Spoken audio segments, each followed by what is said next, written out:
आज सुनिए वरिष्ठ कथाकार जयशंकर की लिखी हुई कहानी बचपन की सर्दियाँ। ये कहानी भारतीय भाषा परिषद की पत्रिका वागर्थ में छपी थी। प्रस्तुत है कहानी मेरी जुबानी। मैं हूँ सीमा सिंह। नीना दहलीज पर ही रुक गई। जनवरी की शाम का अंतिम उजाला चमक रहा था। माँ ने कपड़ों पर इस्त्री की होगी। इस्त्री स्विच बोर्ड से जुड़ी थी और मेज पर माँ और दादी की साड़ियाँ रखी हुई थीं। वो करुणा मौसी के मुंह से अपना नाम सुनकर ठिठक गई थी। कुछ दिनों से वो बहुत ज़्यादा उदास नजर आ रही है। इम्तिहानों का तनाव होगा, माँ ने कहा। कुछ और भी हो सकता है। उससे सीधे ही क्यों नहीं पूछ लेती? तुम कुछ नहीं करोगी? कुछ होता तो मुझसे ज़रूर बताती। नीना ने सोचा कि माँ नहीं, मौसी उसे जान रही है। सचमुच में वो पिछले कई दिनों से स्वयं को कुछ ज़्यादा ही खाली, उदास और अकेली महसूस करती रही है। पढ़ते पढ़ते उसका मन कहीं और भटकने लगता है। उसे अपनी नींबू की चाय अच्छी नहीं लगती। उसके पास 3-4 स्वेटर हैं और वो एक ही स्वेटर को पहने हुए स्कूल जाती है, ट्यूशन क्लास में और मौसी के घर भी। तुम बालों में तेल नहीं डालती? आज भूल गई। अपने पर ध्यान दिया करो। परीक्षा पास आ रही है, तुम्हारा ध्यान पढ़ने में ही कहाँ रहता है। वो किसी तरह अपने गणित की टीचर से पीछा छुड़ाती है। स्कूल के गलियारे के कोने में खड़े टॉयलेट तक बढ़ती है। वहाँ आईने में उसे अपना कुम्हलाया सा, बुझा सा, सांवला चेहरा नज़र आता है। शायद इस आईने पे धूल चढ़ी है, पर मौसी के घर का आईना तो चमचमाता रहता है। मौसी खुद उसकी धूल हटाती है। तुम नहीं कहना चाहती तो जीजा से कहो, मौसी की शिकायत बाहर आती है। उसको भी तो कुछ नज़र आता होगा। आदमी इतना ध्यान नहीं देते, फिर जीजा को तो दोस्तों और घटिया उपन्यासों से फुर्सत ही नहीं मिलती। करुणा, तुम कुछ ज़्यादा ही परेशान हो रही हो। ठीक है, बाद में पछताना। चलती हूँ, इमला नहीं आएगी। तुम कुछ दिनों के लिए किसी और को रख लो। अभी उसका 5वां महीना है, फिर मेरे पैसों से ही जजी का खर्च निकलेगा। उसका आदमी, वो निकम्मा है, पीकर पड़ा रहता है। नीना दहलीज के पास रखे हुए स्टूल पर बैठकर जूते उतारने लगी। अपने दाहिने पैर की जुराब उतारते हुए उसे इमला के बढ़े हुए पेट का ख्याल आया। मकर संक्रांति की शाम में वो तिल्ली के लड्डू का डिब्बा लिए हुए मौसी के घर गई थी। मौसी ने एक लड्डू इमला को दिया और कहा, दूसरा नहीं मिलेगा। पूरा डिब्बा भरा है मौसी, इसके पेट में बच्चा है। फिर नीना ने इमला के पेट को छुआ था। पेट पर अपने कान को रखकर कुछ सुनना चाहा था। मौसी और इमला मुस्कुराते रहे।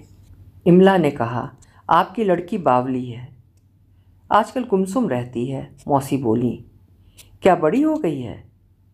पिछले महीने में मार्च में इसके मैट्रिक के इम्तहान हैं। मैं भी पढ़ना चाहती थी, तब पढ़ती रहती, इतनी छोटी उम्र में शादी भी कर ली। बाप पियक्कड़ था और नवरा भी पियक्कड़ निकला। नवरा का मतलब? नीना ने पूछा। इसका पति। तुम्हें उसके रिक्शे में ही अपने सेंटर तक जाना है। ये किशन भैया की औरत है? हाँ, पर उससे बहुत छोटी है, अभी 20 की भी नहीं होगी। मौसी का घर गली में था। गली के दूसरे छोर पर अमलतास के पेड़ से सटा हुआ दत्त मंदिर। वहीं बेंच पर 4-5 बूढ़ी औरतें बैठी थीं। वे रोज ही वहाँ बैठे बैठे कुछ देर तक ज्ञानेश्वरी का पाठ किया करते थे। नीना ने गली पार करते हुए जनवरी के आसमान की ओर देखा। परिंदे लौट रहे थे, इक्का दुक्का तारे निकल आए थे। एक अधेड़ सा आदमी लैंप पोस्ट के उजाले में लिफाफे पर लिखा पता पढ़ रहा था। यहाँ बापट का मकान कौन सा है? मुझे नहीं मालूम। इधर आ, मैं बताता हूँ। वो अधेड़ हंस रहा था। नीना अपने घर की तरफ भागने लगी। वो डर गई थी। अधेड़ की आवाज़ और हंसी में कुछ अश्लील सा, अजीब सा था, जिसने नीना को डरा दिया था। नीना अपने घर की तरफ दौड़ रही थी और उसके पीछे पीछे उस अधेड़ की बेशरम हंसी और अश्लील आवाज़। अपने घर पहुंचते ही वो माँ से उस अधेड़ की शिकायत करेगी। फिर देखूंगी कि माँ के सामने कैसे हंसता है, और मौसी से पाला पड़ेगा तो हंसना ही भूल जाएगा। पर बताने से उस पर भी मुसीबत आ सकती है। इतनी देर से कहाँ थी? क्या अंधी है कि अंधेरा नज़र नहीं आता? सीने पर दुपट्टा ठहरता ही नहीं? क्या जवान होती लड़कियां इतना खिलखिलाकर हंसती हैं? नीना ने हांफते हुए गेट खोला। गेट पर मधुमालती की लताएं थीं। दादी दहलीज के करीब कुर्सी पर बैठे हुए कोई किताब पढ़ रही थी। कहाँ गई थी? मौसी को तिल्ली के लड्डू देना था। तेरी माँ नहीं जा सकती थी? देवयानी, बाहर अंधेरे में बच्ची को भेज दिया। अम्मा, तुम भी हद कर देती हो। कौन सा दूर गई थी? पर अंधेरा गिराया है। इतनी देर क्यों लगी? वहाँ इमला थी, मैंने उसके पेट के पास अपना कान रखा था। मौसी ने डांटा नहीं? माँ ने पूछा। इमला हंस रही थी। क्या कुछ सुनाई दिया था? नीना ने सोचा कि उसे इमला के पेट से आती आवाज़ के बारे में नहीं, उस अधेड़ की अश्लील आवाज़ के बारे में माँ को बता देना चाहिए। हो सकता है कि वो अधेड़ कभी उसके पीछे लगाए। उसके पास साइकिल है, वो शायद कुरियर की डाक बांटता है। रहने देती हूँ, अम्मा से नहीं मौसी से कहूँगी। इस वक्त अम्मा से कहा तो फिर अम्मा और दादी का युद्ध छिड़ जाएगा। वैसे भी मुझे लेकर दोनों लड़ते ही रहते हैं। एक को लगता है कि मुझे निडर बनना चाहिए और दूसरी को लगता है कि मुझे डरपोक बनी रहना चाहिए। बाबा सोचते हैं कि उन दोनों की कभी भी नहीं पटी। नीना सिर्फ एक बहाना है।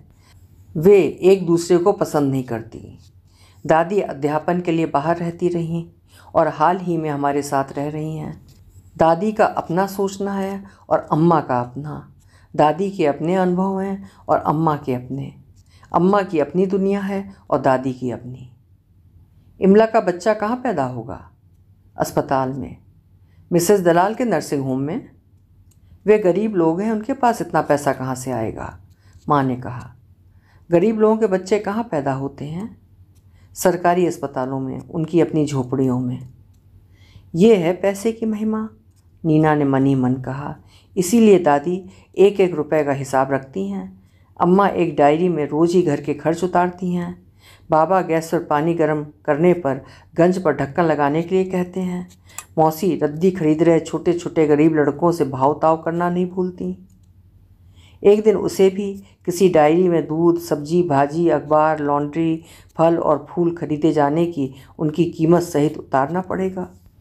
दादी अभी से ice cream, chocolate, pencil, pen, rubber और क्रेप पेपर का हिसाब किताब रखने के लिए कहती हैं। मैं जब और बड़ी हो जाऊंगी तब अपने लिए संतरे खरीदा करूंगी। नीना ने अपने दिल्ली प्रवास के वक्त ट्रेन की खिड़की से संतरे के कतार में आते बगीचों को देखा है। पिछले नवंबर में वो दादी और बाबा के साथ दिल्ली गई थी। दादी को वहाँ के किसी प्रसिद्ध होम्योपैथ को दिखाना था। अम्मा पहले दिल्ली हो आई थी और डॉक्टर को दादी की बीमारी और उससे जुड़े पेपर सौंप आई थी। उनका क्लिनिक निजामुद्दीन औलिया के मकबरे के पास ही है, माँ बता रही थी। ये औलिया और मकबरा क्या है? नीना ने पूछा। संत और समाधि के लिए उर्दू के शब्द, दादी ने बताया। दादी को कितना कुछ पता है, इस उम्र में भी पढ़ती रहती हैं। घर में उनका अपना कमरा है और लकड़ी की रैक पर उनकी अपनी किताबें। वहीं छोटी सी स्कूली डेस्क और कुर्सी रखी है। डेस्क की ऊपर की दीवार पर वैन गॉग के एक चित्र का प्रिंट फ्रेम भी जड़ा हुआ टंगा है। क्या वहाँ लोग सिर्फ आलू ही खाते थे? वे लोग गांव के गरीब लोग थे। और वैन गॉग? वो भी गरीबी में रहा, गरीब लोगों के बीच ही रहा था। तुम क्या बचपन से पढ़ती रही हो? मेरे घर में एक भी किताब नहीं थी। तेरे दादा को पढ़ने का शौक़ था, लेकिन आजकल श्रीकांत उनके साथ ही पब्लिक लाइब्रेरी जाने लगा था। लेकिन आजकल श्रीकांत फालतू किताबें ज़्यादा पढ़ता है। बाबा को पेड़ पौधों का बहुत ज्ञान है। तेरे दादा उसे जंगलों में, बगीचों में अपने साथ घुमाने ले जाते थे। बाबा तुम्हारे साथ ज़्यादा नहीं रहे? मेरे ट्रांसफ़र होते रहते थे। तुमको अकेले डर नहीं लगता था? शुरू में लगता था, फिर अकेले रहने की आदत सी हो गई। इस तरह दादी ने अपने उन दिनों के बारे में, अपने स्कूलों, छात्रों, सहकर्मियों और सरोकारों के बारे में बताना शुरू किया था। रात में जब नीना दूध का गिलास लेकर दादी के पास गई तो उसने सोचा कि उसे उस अधेड़ की अश्लील हरकतों के बारे में बता देना चाहिए। दादी ने जान लिया तो माँ उसे चौराहे तक भी नहीं भेजेगी। उसे दूध डेयरी के उस बूढ़े की लगातार घूरती निगाहों से मुक्ति मिलेगी। दही नापता रहता है पर ध्यान नीना के सीने के उभारों पर रहता है। माँ से बताया तो कहने लगी कि ऐसा हो ही नहीं सकता, वो खुद बचपन से उस डेयरी में जाती रही है, बाबा जी योग सिखाते हैं, दुर्गा के भक्त हैं। आप उसे डरपोक बना रही हैं, माँ चिढ़ जाती है। अब वो बच्ची नहीं रही, दादी कहती हैं। वो अकेली जवान नहीं हो रही है, जमाना खराब चल रहा है। माँ चिढ़ती हुई बोली, लड़कियों के लिए जमाना ऐसा ही था। तुम बहस करने लगती हो, मैं श्रीकांत से बात करूंगी, तुम्हारे घर में ये सब चलता होगा, यहाँ वो सब नहीं चलेगा। मैं 15 साल से यहाँ रह रही हूँ, आप खुद यहाँ नहीं रहीं। और फिर देर तक सास और बहू की बहस चलती रहेगी। उसका विज्ञान और गणित के लिए मोती बाग तक जाना भी रोका जा सकता है। स्कूल में तो गणित जरा सा भी समझ में नहीं आता। सिस्टर रैचल के ट्यूशन का ही सहारा है, भले ही शाम के अंधेरे में उसे गणित के लिए चर्च कंपाउंड के भीतर जाना ही पड़ेगा। कभी चर्च का वो इलाका आबाद रहा करता था, तब भाप के इंजन से रेलगाड़ियाँ चला करती थीं। लोको शेड में 24 घंटे काम चलता रहता और पड़ोस की रेलवे कॉलोनी में चहल पहल बनी रहती। रेलगाड़ियाँ इलेक्ट्रिक इंजनों से चलने लगीं और लोको शेड उसके पड़ोस की रेलवे कॉलोनी उजड़ती चली गई। धीरे धीरे कर्मचारियों को ये इलाका छोड़ना पड़ा। अंग्रेज़ों के ज़माने के मकान टूटते गए, मकानों के खंडहर खड़े होते गए, पेड़ कटने लगे, बगीचे नहीं रहे। वर्कशॉप की विशालकाय संरचना की जगह भुतहा खंडहर खड़ा हो गया। दादी नहीं चाहती हैं कि ऐसे उजाड़ और वीराने को पार करते हुए नीना सिस्टर रैचल के घर ट्यूशन के लिए जाए, पर माँ को कोई दूसरा रास्ता नज़र नहीं आता। माँ को अपने इस इलाके में बरसों से रहने का विश्वास है और दादी को नहीं। बाबा बीच में नहीं बोलते। उनकी नीना की पढ़ाई में उतनी दिलचस्पी भी नहीं है। वे खुद अपना ज़्यादातर वक्त दोस्तों के बीच गपशप करते हुए सस्ते अंग्रेजी उपन्यासों के बीच गुजारते हैं। सिस्टर रैचल से उसे गणित और विज्ञान पढ़ना तो अच्छा लगता ही है, पर उसे साइकिल पर चढ़े हुए रास्ते के दोनों तरफ खड़े नीलगिरी के पेड़ों पर उतरती सर्दियों की शामें भी बहुत अच्छी लगती हैं। सिस्टर रैचल का छोटा सा घर भी, जिसकी दीवारों पर गहरे रंग की पोशाक में मरियम की तस्वीर रहती है, जीसस की छोटी सी प्रतिमा भी। सिस्टर रैचल का युवा, मासूम, सांवला और दक्षिण भारतीय चेहरा, उनकी महीन आवाज़, उनके घर की कॉफ़ी और केले की चिप्स भी हैं जो नीना को बराबर प्रभावित करते रहते हैं। सिस्टर रैचल के घर की सफ़ेद दीवारों पर टंगी तस्वीरों का ख्याल ही था कि नीना ने अपने दिल्ली प्रवास में आधुनिक कला संग्रहालय से अमृता शेरगिल और जामिनी रॉय के चित्रों के प्रिंट्स खरीदे थे और उनको मढ़ाकर अपने घर में लगाया था। सिस्टर का पूरा शरीर एक तरह के चोगे में ढका रहता है। इस शहर की गर्मियों में उन्हें तकलीफ़ होती होगी। वे सुबह अपने घर के आसपास के पेड़ पौधों पर पानी डालती हैं, अपना नाश्ता तैयार करती हैं, चर्च से जुड़े प्रेस का कुछ काम करती हैं और उसके बाद उनको गणित और विज्ञान की 4-5 क्लासेस लेनी पड़ती हैं। नीना सोचती है कि सिस्टर को रात के वक्त ही थोड़ा सा चैन, हल्की सी तसल्ली मिल पाती होगी। आपको अपना गांव और घर याद आता होगा? किसे याद नहीं आता नीना? बचपन जहाँ बीतता है उसका कुछ भी कभी भी नहीं छूटता है। आपके माता पिता? दोनों नहीं रहे, मैं अनाथालय में पली हूँ। और आपका कोई भी नहीं है? नीना के सवाल का सिस्टर ने कोई भी जवाब नहीं दिया था। सिस्टर के बचपन से अनाथ हो जाने की बात से नीना को अपने घर की याद आ गई। अम्मा तुलसी के चौरे के पास खड़ी होंगी, वहाँ दिया जल रहा होगा। दादी वहीं कहीं शॉल ओढ़े हुए चहलकदमी कर रही होंगी। बाबा कॉफ़ी हाउस में अपने दोस्तों के साथ बैठे होंगे। बाबा की किताबों के कवर पर अधनंगी, गोरी और चंचल लड़कियों की तस्वीरें रहती हैं। क्या क्या लिखा होता होगा उन किताबों में, जिन्हें बाबा देर रात तक टेबल लैंप के उजाले में पढ़ते रहते हैं। तुम अपनी किताबों पर कवर क्यों नहीं चढ़ा लेते? दादी कहती हैं। क्यों? नीना बड़ी हो रही है। तुम भी कमाल करती हो अम्मा। तुम्हारा दोष नहीं है, तेरी कोई बहन नहीं रही ना। तुम दोनों मिलकर नीना को बर्बाद करोगे। और तुम? मैं उससे रोकता टोकता तो नहीं।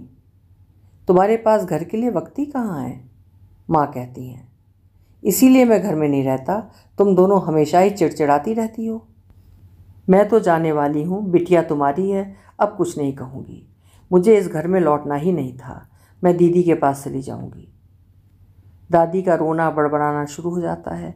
बाबा बाहर निकल जाते हैं और अम्मा रसोई में। नीना दादी के पास बैठ जाती है। तभी उसे दादी की उस बड़ी बहन के घर की याद आती है, जहाँ दादी की बड़ी और बूढ़ी बहन अपने बहू बेटे और नाती नातिन से अलग थलग अकेले मकान में अकेली रहती हैं। दादी अकेले क्यों नहीं रहती हैं? वो हमेशा से ऐसे ही रहीं, जीवन भर पढ़ाती रही हैं। रिटायर होने पर छोटा सा मकान खरीद लिया। कभी कभार अपने बच्चों के घर चली जाती हैं, कभी बच्चे उनके पास चले जाते हैं। उन्हें इस उम्र में अकेले रहने में डर नहीं लगता? नीना पूछती है। उनसे ही पूछना, तेरी परीक्षा के बाद हम दोनों कुछ दिनों के लिए वहीं चले जाएंगे। दादी धीरे धीरे रोती रहती हैं। नीना उनके एकदम करीब चली जाती है। अपनी दादी के हाथ को छूते सहलाते हुए नीना की समझ में आता है कि लोग एक दूसरे के साथ एक छत के नीचे रहते जरूर हैं, लेकिन एक दूसरे को पसंद भी नहीं करते हैं। हर आदमी कितनी कितनी बातों से, कितनी छोटी छोटी बातों से आहत होता चला जाता है, दुखी बना रहता है और इन सब के बीच सोता जागता है, खाता पीता है, घर में रहता है, घर के बाहर निकलता है। कितने लोग कितने ही कारणों से कम ज़्यादा उदास बने रहते हैं, दुखी होते चले जाते हैं, अकेलेपन और खालीपन का बोझ ढो रहे होते हैं। और आकाश में तारे हमेशा की तरह चमकते हैं, पेड़ों पर परिंदे उतरते हैं, पहाड़ों पर धूप, नदियों पर चांदनी और पृथ्वी पर रात और दिन। सृष्टि का अपना सिलसिला जारी रहता है, प्रकृति की अपनी लीला चलती रहती है। नीना सोचती है कि ईश्वर इतना कुछ देखते देखते बुरी तरह थक जाता होगा, घोड़े बेचकर सोता रहता होगा। ईश्वर सोता कहाँ होगा? वो माँ से पूछती है। तेरी परीक्षा नज़दीक आ रही है, पढ़ती ही तो रहती हूँ, तेरा ध्यान कहीं और रहता है।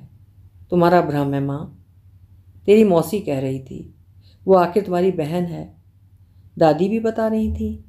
और तब नीना को लगता है कि उसे इसी वक्त माँ को उस अधेड़ के अश्लील इशारों के बारे में कार्निवाल मैदान में उसे छेड़ते लड़कों को लेकर बता ही देना चाहिए। माँ ने सुना तो वो उसे अपने पिछले कई दिनों से आते स्वप्न को भी बताएगी। माँ अभी खाली हैं, घर के कपड़ों को इस्त्री कर रही हैं, दादी अपनी दोपहर की नींद के साथ, बाबा अपने बैंक में, मौसी अपने अंधे छात्रों का पीरियड ले रही होंगी, और इमला के पेट में पल रहा बच्चा इस वक्त क्या कर रहा होगा? पेट में अंधेरा रहता है, बच्चे को डर लगता होगा। नीना, अपनी किताब निकाल और पढ़ना शुरू कर। दिन पर दिन बावली होती जा रही है। परीक्षा के बाद मौसी तुझे पूना ले जाएगी। माँ को नहीं, मौसी को अपना सपना बताऊंगी, कैसे वो स्वप्न में बहती नदी पर बंधे पुल की रेलिंग पर अपने दोनों हाथ टिकाए खड़ी रहती है। नदी का पानी चट्टानों से टकराता है, दूर दूर तक सिर्फ पानी और सिर्फ पानी नजर आता है। तभी कोई पीछे से आता है, उसकी टांगों को पकड़कर उसे नदी में ढकेल देता है। वो डूबते डूबते चीखती चिल्लाती है और वो अधेड़ आदमी हंसता रहता है। तब उसे बहते पानी की नहीं, पानी के चट्टानों से टकराने की नहीं, कुरियर का नीले रंग का झोला लिए उस अधेड़ के हंसने की आवाज़ आती है। ऐसा आपने क्यों किया? नीना पूछती है। तुम उस दिन आई क्यों नहीं? मुझे डर लग रहा था। अब तुम्हें मौत का डर नहीं लग रहा? इस तरह नीना नदी में डूबती और डूबती चली जा रही है। शाम का अंधेरा, सर्दियों के दिनों का अंधेरा नदी पर तैरने लगा है। एक हंसी है जिसे नीना मरते मरते भी महसूस कर रही है। नीना को याद आया कि उसके स्वप्न में नदी का जो इलाका, नदी का जो हिस्सा नज़र आता है, वो होशंगाबाद के पास की नर्मदा का है। नर्मदा के इस हिस्से को उसने दिल्ली जाते हुए, दिल्ली से लौटते हुए देखा था। सर्दियों की सुबह का वक्त था। दादी ने ट्रेन की खिड़की से नदी में कुछ सिक्के फेंके थे। नर्मदा की भी महिमा होती है, बाबा बोले। गंगा खुद साल में एक बार नर्मदा स्नान करती है। क्या किसी ने देखा है? बाबा हंसते हैं। ऐसी चीज़ें दिखती नहीं, पूरी दुनिया में सिर्फ नर्मदा नदी की ही परिक्रमा की जाती है। उससे क्या होता है? नीना पूछती है। पुण्य मिलता है। और पुण्य क्या होता है? तुम अभी छोटी हो, पाप और पुण्य को धीरे धीरे समझोगी। ये सब बड़े लोगों को भी समझ में नहीं आता। तेरे बाबा को ही देख, गंदी गंदी अंग्रेजी किताबों ने इनका दिमाग खराब कर दिया है, दादी कहती हैं। और तभी ट्रेन के उस कंपार्टमेंट में नीना ने बाबा की एक किताब के कवर पर लेटी अधनंगी तस्वीर थी। कितनी गोरी है लड़की, फिरंगी होगी, देह का कितना कम हिस्सा ढका हुआ है, क्या इसकी कोई दादी या अम्मा नहीं जो इसे अपने सीने पर दुपट्टा डालने के लिए टोकती रहे? ये सब हमारे संस्कार हैं, माँ कहती। वे भी तो इंसान ही हैं। उनकी अपनी संस्कृति है, हमारी अपनी। और बाबा जो शराब पीते हैं। नीना, माँ की ये बात और आवाज़ कह देती है कि अब उसे चुप रहना चाहिए।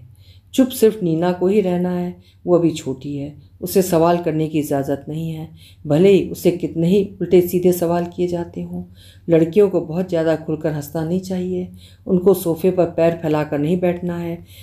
दीवान पर लेटे तो पैर दीवार की तरफ होना चाहिए। सड़क पर निगाहें नीची होनी चाहिए। मौसी अपने पति से अलग हो चुकी हैं।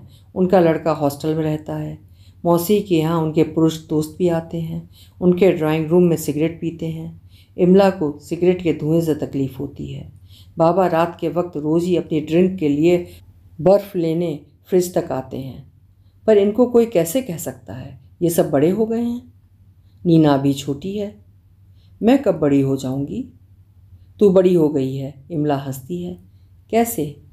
हर महीने तेरा खून जो आता है, उससे क्या? आईने में अपने शरीर को देखना। माँ गुस्सा हो जाएंगी। बीबी जी जब नहीं रहेंगी तब यहाँ आना, मैं तुझे समझाऊंगी। तुम्हारा बच्चा घूमता है?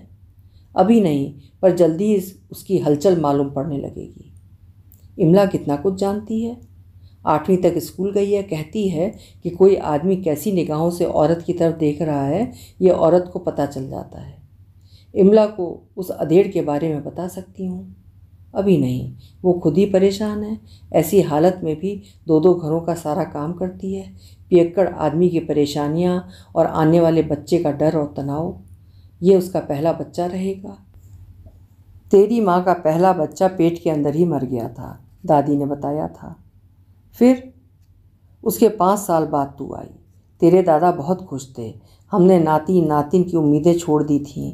तेरी माँ का बड़ा ऑपरेशन हुआ था, इसीलिए माँ इतनी कमज़ोर है।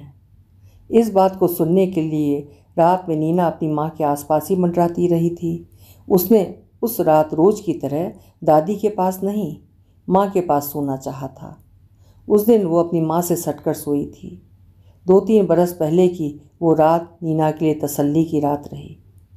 माँ को मरना नहीं चाहिए। उसके अंदर ये भय शुरू हुआ और बढ़ता गया। माँ ही उसका बड़ा सहारा है। दादी, बाबा और मौसी ने उसे डांटा भी है और मारा भी है, लेकिन माँ ने आज तक उस पर हाथ नहीं उठाया है। लड़कियों पर हाथ नहीं उठाते। ये सब ग्लास मैंने मुंबई से मंगवाए हैं, फिर आ जाएंगे। वो वहाँ पर कैंची ढूंढ रही थी। आजकल इसका दिमाग ठिकाने पर नहीं रहता है। तुम उस पर चिढ़ने लगे हो। उसे मेरा पीना बुरा लगता है। नीना, कांच अच्छी तरह चुनना, मैं झाड़ू लाती हूँ। आके उसके पैर में कांच गड़ ही गया। वो नर्वस हो गई थी। उसके हाथों कांच के गिलासों के टूटने पर बाबा का चीखना चिल्लाना था या स्कूल के प्रोजेक्ट का पूरा ना होना। इन दिनों बाबा की चिड़चिड़ाहट थी या उसे आता अपने मरने का स्वप्न। कोई चीज़ ज़रूर थी जो उसके अवसाद को गहरा करती जा रही थी। वे जनवरी के आखिरी दिन थे और मार्च की शुरुआत में इम्तहानों का दौर शुरू होना था। उस सुबह माँ और बाबा ने मिलकर नीना के पैर पर पट्टी बांधी थी। बाबा के हाथ नीना के बालों को सहलाते रहे थे। बाबा का सहलाना बंद ना हो इसलिए भी वो झूठ मूठ का रोना रोती रही थी। उस दिन स्कूल में खबर करने की जिम्मेवारी बाबा ने ले ली थी। माँ ने उसे 1 नहीं 3-3 तिल्ली के लड्डू दिए थे। उस रोज़ दादी भी उसे बहलाती फुसलाती रही। बाबा ने उसे बैंक से फ़ोन किया था। कई दिनों के बाद वो नीना के लिए तसल्ली का दिन रहा। शायद यही वो तसल्ली थी जिसका अभाव उसके पिछले दिनों के खालीपन का, पिछले दिनों के संताप का कारण रहा होगा। उस दिन अपनी खिड़की से अपने गेट पर छाई मधुमालती की लताओं को देखना सुख था, तो माँ के हाथों अपने बालों का संवारा जाना भी। उस दिन मौसी के साथ इमला भी घर आई थी। नीना ने देर तक अपने एक कान को इमला के पेट से सटा कर रखा था। शाम को बाबा अपने साथ कैंची लाए थे और उसका क्राफ्ट का प्रोजेक्ट तैयार करने लगे थे। उस दिन और बहुत दिनों के बाद उसी दिन दादी ने उसे महाभारत के कुछ दिलचस्प प्रसंग सुनाए थे। फिर जनवरी का वो सुनहरा दिन बीत गया। उसके बाद भी दिन पर दिन बीतते चले गए। इम्तहान हुए, नतीजा निकला, वो कॉलेज जाने लगी। इमला के यहाँ लड़का हुआ। दादी बीमार रहने लगी। बाबा ने शराब पीना छोड़ दिया। माँ और मौसी उर्दू सीखने के लिए जाने लगीं और इस तरह नीना बड़ी होती गई। अभी आप सुन रहे थे जयशंकर जी की लिखी हुई कहानी बचपन की सर्दियाँ। कहानी आपको कैसी लगी कमेंट सेक्शन में ज़रूर लिखिएगा। कल फिर मिलेंगे। हिंदी की बेहतरीन कहानियाँ सुनने के लिए कृपया मेरे चैनल्स को सब्सक्राइब ज़रूर करें, लाइक करें और शेयर भी करें। बहुत बहुत धन्यवाद।